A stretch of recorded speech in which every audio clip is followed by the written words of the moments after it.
Good early evening, everyone. T-Speaker 222 XRP Future Millionaire with the side bet on XLM and Future Digibyte OG. So I just wanted to update you guys after the close. So this is from IQ, the OG of the OG of the OG of the OG of the OG of the motherfucking OGs. Oh yeah, IQ, thank you for this beautiful. Well, it looks like a sunset. I don't know what we would call this in the sky, but it's a beautiful sunset in the great country of Canada. Eh?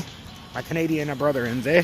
So, what we're looking at here is Bitcoin had a close of about 57,400, roughly 450.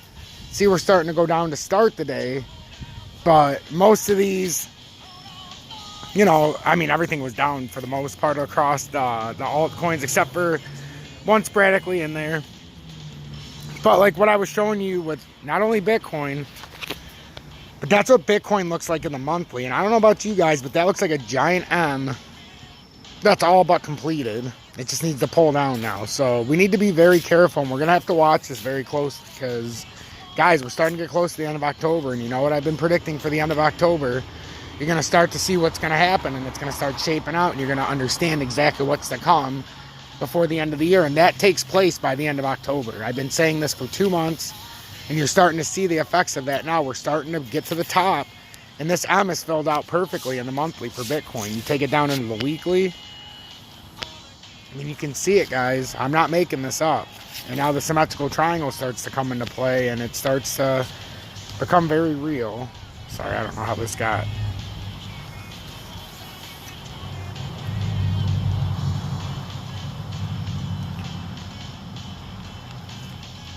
But that's how it's supposed to look. So that's symmetrical triangles becoming very real in the weekly, in the monthly especially. So just pay attention to that, because that's going to end up becoming a factor here in the meantime. You know, in the future coming, in the, you know what I mean. So this is what we have going on with XRP. First, we had a daily close on XRP, and you know, not a great close at all. We're at like 113, it was barely 113.5 roughly, so not a great close, but we haven't fallen through yet. We're still holding up at the support level, like I said earlier, at 113, but when we do fall through, it's going to be a big problem, guys. It really is. Like, I know nobody's really talking about it on YouTube, but just the fact that these symmetrical triangles now are starting to fill out perfectly, and this has been going on for a long time, so this isn't like it just started. And we've had that flat support, but we've had this downtrending resistance that has not given up yet. So, and this looks like a classic head and shoulders in the daily. In this current formation in the weekly, you can see it. In the monthly, you can even see it. I mean, you can see we failed, guys. We've absolutely failed. After how many year consolidation was this, guys? And this is just what we're going to have to face. We failed a 3-year consolidation. And now we're going to have to consolidate back down to get more support. It's just the way it goes. We consolidated for all that time, and we didn't even sniff all-time highs. So that's kind of a slap in the face to all the XRP holders. But you've got to be, you know, painfully aware of what's going on. The monthly volume, 1.04 billion for the whole month of August. The whole month of September we had, so 33 billion, or 1.04 billion in the month of August. 718 million for the whole month of September. And you want me to believe that we're in a bull run? I don't think so. I believe, like I've been telling everybody, this is a bull trap. You're in the bull trap part of the formation, and you're just gonna have to live with it, because if you fuck this up, it's over. Look how fast Bitcoin's dropping. I'm not even saying it's gonna fall off right now, but I'd be petrified if I was in a position right now, because no matter what you do, you can blink and you're down 5%. And then with the crypto fees, I mean, this just isn't the time. As a friend of mine, Farkan, said, Robert Kiyosaki would never buy here. He would wait for the bottom patiently, and then he would never sell. So that's what we have to do. We have to wait patiently, wait for the bottom, because there's going to be a lot of bullshit going on here. And yeah, one day we made 450 bucks on Tezos, or I did. But you seen what happened with my Zill. I lost like 175 bucks in a matter of minutes, because it just dropped for no reason. And then it came right back up to close to where I bought, well, right over, about where I bought it. It's a little under it right now. But I got stopped out because I had a tight stop loss. So this is what they do. This is why I don't like having stop losses. But that's also I don't like to get into things when I have to use a stop loss. Like with Tezos the other day, I said I don't have a stop loss because I knew it was going to go up. This I thought was going to go up, but the way the market's manipulated, I said without hesitation that we have to have these stop losses for ZIL. And right where my stop loss was, right after it went past that, it ended up dropping 2.5% almost immediately. Just like Tezos, once it broke my stop loss, we ended up breaking down. And all of a sudden we're at 679. So now I'd be down like fucking 10%. You know, that would have been a disaster. So that's what I mean. Paper gains are paper gains.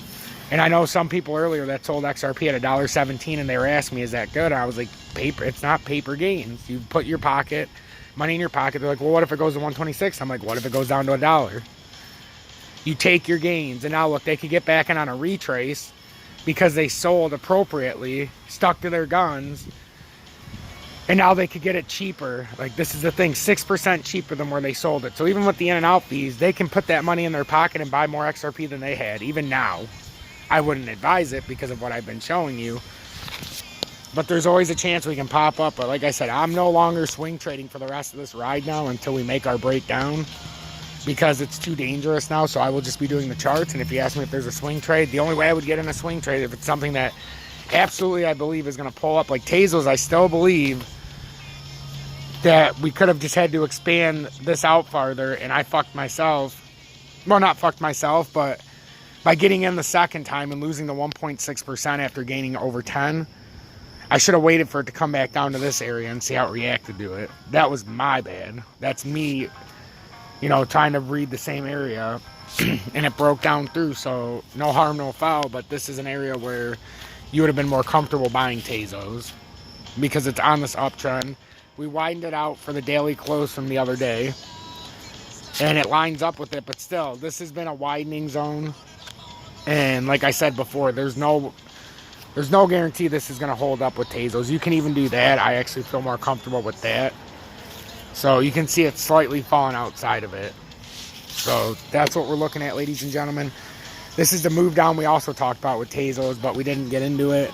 We were talking about the gain. And then, well, we did get into it because we talked about it dropping to this area if we broke the $7.15. So, and then one quick one with Polkadot. To my good friend Corey my good friend Sean's good friend Corey. Hopefully I'll get to know Corey more, but Corey, I did put a little bit more of an updated one on Swing Traders Anonymous, but this is all I want to show you with Polkadot. So we started here. We got our first support all the way back on February 20th. Then we come up, we get resistance right here on May 21st, on May 11th, 2021. We come back down to support on May 24th. Stick around, come back down to support again on July 8th. Come back up to resistance September 16th, hit resistance again October 12th. Well, what's likely to happen, Corey, is we're going to come all the way back down here, and based on past predicaments, we're probably going to come back down here. So we go up, let's say we straddle this for a minute and then come down by the end of October, guys. This all points to the end of October, where it's going to be back down to these catastrophic levels, and then maybe further. We could fall through. We don't know. So make sure to hit that motherfucking like button. Turn that bell notification to all. Subscribe if you're new or returning. And check out all my other content.